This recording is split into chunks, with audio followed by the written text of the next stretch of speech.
Hello, today we are going to have a new lesson about modals, okay? Modals are type of verbs that can't stand alone in a sentence.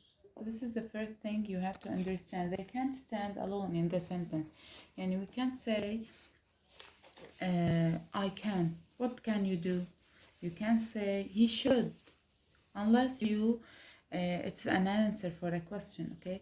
So a model is a helping verb. It plays the role of a helping verb. It helps you to complete or to infer specific meaning. Sometimes the same verb has different roles.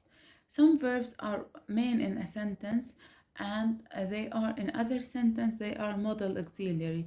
Okay, as the verb has, which or have. If I say I have a pen, it's a main verb. I own the pen. If I said I have to study, no, I'm not owning to study. I don't own to study. So let's write them. I have a pen. Here, have is a main verb. Okay, one word. If I say I have to study, here have doesn't infer the meaning of owning. It have different thing. To study is something that I have to do. It's as I should study. Okay, so it infers the obligation of doing something. There are plenty of models that express different meanings within a sentence. Let's try to observe them in our books. Page 16, please. If you have your books, it will be great to open them. Here in this page, you can observe the table about the modal verbs and their meaning. There are plenty of modal verbs. There are 9. Each modal verb has a role, okay, or a meaning. We have the modal one, can. Can, it's used in order to ask for something, okay, to ask for permission usually. So it presents, permission or request. If you are ask someone to do, can you open the door for me, please?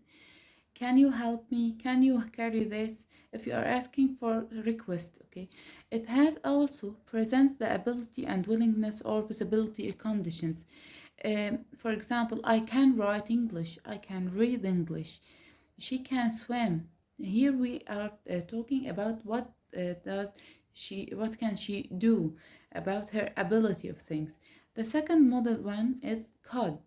Could is the same as can, but simply in the past. So past ability, conditional possibility, suggestion, or request. So it is the same as can, but in the past tense.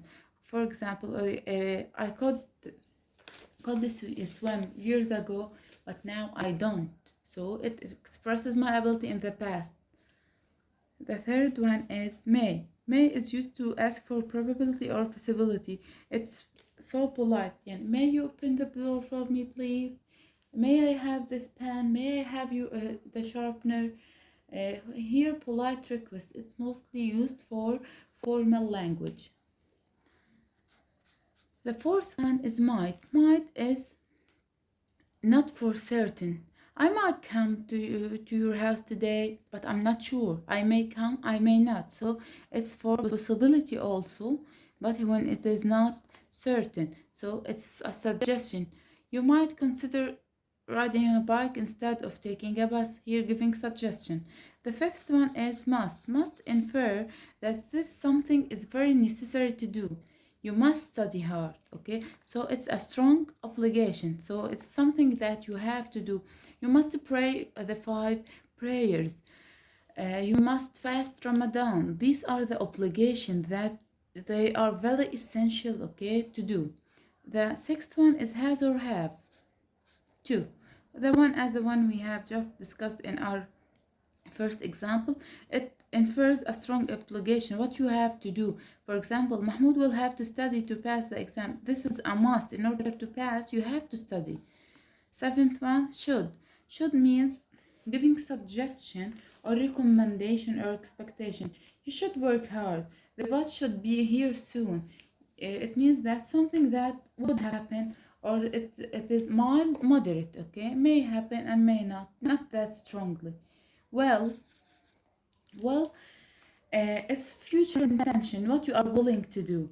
It's like giving someone a promise, okay, or prediction. So it's a promise, prediction. I will come to visit you. Um, I will report this to my teacher, etc. Would it is the same as well, but in the past tense. I would like some coffee here if you are asking for polite questions. Now you have to do something very simple. You have to complete workbook activity 1.6 to scan the text for models and use them in sentences. So you have to come back to our lesson, sentences of a newborn baby, scan them text for the models and use them in simple sentences. This is the first activity you have to do.